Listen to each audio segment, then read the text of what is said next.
श्री गणेशाय नमः. श्री स्वामी समर्थ. आज आपण युद्धकांडातला 109वा सर्ग वाचूया. बुद्धिमान कुंभकर्णाने जेव्हा याप्रमाणे वीरोचित उद्गार काढले तेव्हा राक्षसराज रावण हसून म्हणाला, युद्धविशारद बंधू, हा महोदर श्रीरामाला खूप घाबरला आहे यात शंका नाही, म्हणूनच हा युद्ध करू इच्छित नाही. कुंभकर्ण, माझ्या सुहृदांमध्ये सौंदर्य आणि बलाच्या दृष्टिकोनातून तुझी बरोबरी करणारा कोणी नाही.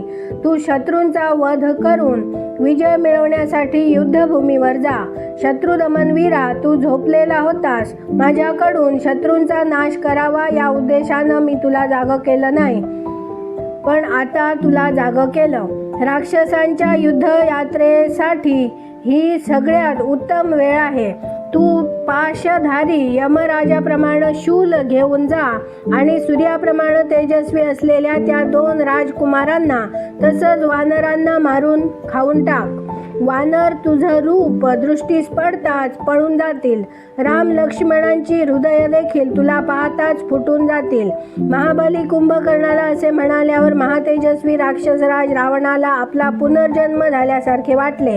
राजा रावण कुंभकर्णाचे बल उत्तम प्रकारे जाणत होता. त्याच्या पराक्रमाचीही त्याला ओळख होतीच, म्हणून तो निर्मल चंद्राप्रमाणे परम आल्हादाने भरून गेला. रावण असे म्हणाल्यावर महाबली कुंभकर्ण अत्यंत प्रसन्न झाला. तो राजा रावणाचे म्हणणे ऐकून त्यावेळी युद्धाला उद्युक्त झाला आणि लंकापुरी बाहेर निघाला. शत्रूंचा संहार करणाऱ्या त्या वीराने मोठ्या वेगाने तीक्ष्ण शूल हातात घेतला. तो संपूर्णपणे काळ्या लोखंडाचा घडविलेला होता. तो चमकदार शूल तप्त सुवर्णाने सजविलेला होता. त्या शूलाची कांती इंद्राच्या अशनीसारखी होती. तो वज्रासारखा भारी होता. तसेच तो देव, दानव, गंधर्व, यक्ष आणि नागांचाही संहार करण्यास योग्य होता. त्यावर लाल फुलांची खूप मोठी माला लोंबत होती आणि तिच्यातून आगीच्या ठिणग्या पडत होत्या. शत्रूंच्या रक्ताने रंगलेला तो विशाल शूल हातात घेऊन महातेजस्वी कुंभकर्ण रावणाला म्हणाला, मी एकटाच युद्धाला जाईन. आपली सारी सेना इथंच राहू दे. आज मी भुकेलेला आहे. माझा क्रोधही वाढलेला आहे, म्हणून मी साऱ्या वानरांचं भक्षण करून टाकीन. कुंभकर्णाचे हे म्हणणे ऐकून रावण म्हणाला, कुंभकर्णा, तू हातात शूल आणि मुदगर धारण करणाऱ्या सैनिकांच्या जथ्यासह युद्धाला जावस, कारण महामनस्वी वानर मोठे वीर आणि उद्योगी आहे. ते तुला एकटा किंवा बेसावध पाहून दातांनी लचके तोडून नष्ट करून टाकतील. म्हणून सेनेच्या जथ्यासह सगळीकडे सुरक्षित होऊन इथून तू जा. तशा प्रकारे गेलास तर तुझ्या पराभव करणं शत्रूंना अत्यंत कठीण होईल. तू राक्षसांचं अहित करणाऱ्या समस्त शत्रुदलाचा संहार कर.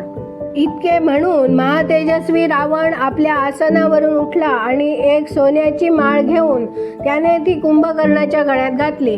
तिच्यात मधून मधून मणी ओवलेले होते.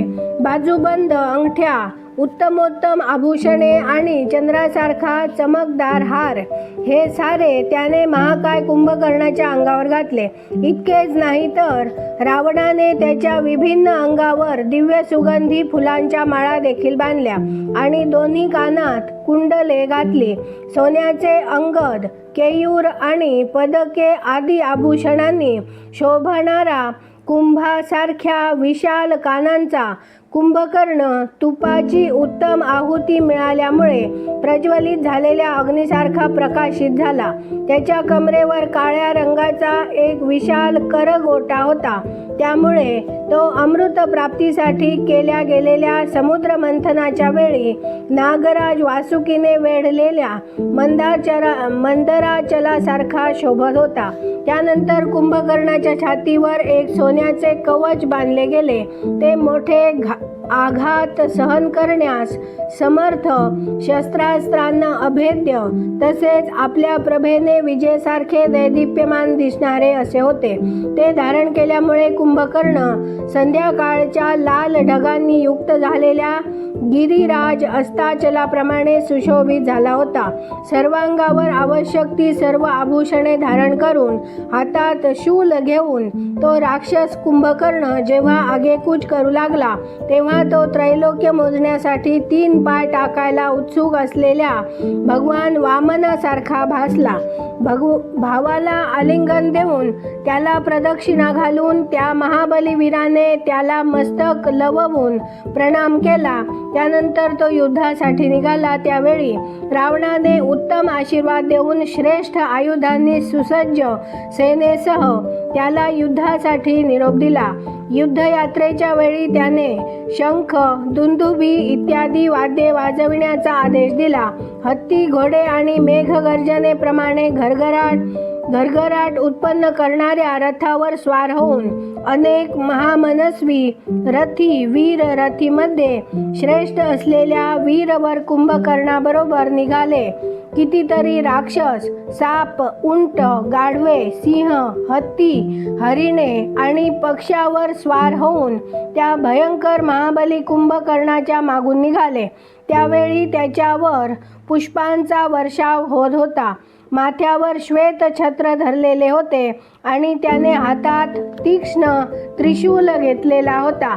अशा प्रकारे देवांचा आणि दानवांचा शत्रू असलेला तसेच रक्तगंधाने मत्त झालेला कुंभकर्ण युद्धासाठी निघाला. त्यावेळी तो स्वाभाविक मदानेही उन्मत्त झालेला होता. त्याच्याबरोबर खूप असे पायदळ राक्षसही निघाले. ते मोठे बलवान, जोरजोराने गर्जना करणारे, भीषण नेत्रधारी आणि भयानक रूपाचे होते. त्या साऱ्यांच्या हातात नाना शस्त्रास्त्रे होती. त्यांचे डोळे रोषाने लाल झाले होते. ते सारे कित्येक व्याम उंच आणि काळ्या कोळशाच्या ढिगाऱ्यासारखे काळे होते. त्यांनी आपल्या हातात शूल, तलवार, तीक्ष्ण धाराचे परशु, भिंदीपाल, परिघ, गदा, मुसळे, मोठमोठ्या तालवृक्षांच्या खूपशा फांद्या आणि ज्यांना कोणी भेदू शकणार नाही अशा गलोली घेतल्या होत्या. त्यानंतर महातेजस्वी महाबली कुंभकर्णाने मोठे उग्र रूप धारण केले. ते पाहताच भय वाटत होते. असे रूप धारण करून तो युद्धासाठी निघाला. त्यावेळी तो 600 धनुष्या इतका विस्तृत आणि 100 धनुष्या इतका उंच झाला. त्याचे डोळे गाडीच्या 2 चाकांसारखे भासत होते. तो विशाल पर्वतासारखा भयंकर दिसत होता. प्रथम त्याने राक्षस सेनेची व्यूहरचना केली. मग दावानला दग्ध झालेल्या पर्वताप्रमाणे असलेला महाकाय कुंभकर्ण आपल्या विशाल जबडा वासून अट्टाहास करीत म्हणाला, राक्षसांनो, ज्याप्रमाणे आग पतंगांना जाळून टाकते, त्याचप्रमाणे मी देखील क्रुद्ध होऊन प्रमुख वानरांच्या झुंडी मागून झुंडी भस्मसात करून टाकीन. खरं तर वनात हिंडणारे बिचारे वानर स्वेच्छेनं माझा कुठलाही अपराध करीत आहेत असं नाही, त्यामुळे ते वधाला योग्य नाही. वानरांची जात खरं तर आपल्यासारख्या लोकांच्या नगरोद्यानाचं आभूषण आहे. वास्तविक पाहता लंकापुरीला वेढा घालण्यात प्रामुख्यानं कारणीभूत आहेत लक्ष्मणासह राम. तेव्हा सगळ्यात प्रथम मी त्यांनाच युद्धात मारून टाकीन. ते मारले गेल्यावर सारी वानरसेना आपोआपच मृतप्राय होऊन जाईल. कुंभकर्ण असे म्हणाल्यावर राक्षसांनी समुद्राला कंपायमान करणारी मोठी भयानक गर्जना केली. बुद्धिमान राक्षस कुंभकर्णाने रणभूमीच्या दिशेने पाऊल पुढे टाकताच चहूकडून घोर अपशकुन होऊ लागले. गाढवासारख्या भुरकट रंगाचे ढग भरून आले. त्याबरोबर उल्कापात होऊ लागला. विजा कोसळू लागल्या. समुद्र आणि वनासह सर्व पृथ्वी कंपित झाली. भयानक कोल्हा मुखातून आग ओकीत अमंगल सूचक बोल बोलू लागला. पक्षी मंडल करून अपसव्य करू लागले. रस्त्याने जाताना कुंभकर्णाच्या शूलावर गृध्र येऊन बसला. त्याचा डावा डोळा फडफडू लागला आणि डावा हात कंपित होऊ लागला. मग त्याच वेळी जळती उल्का भयंकर आवाज करीत कोसळली.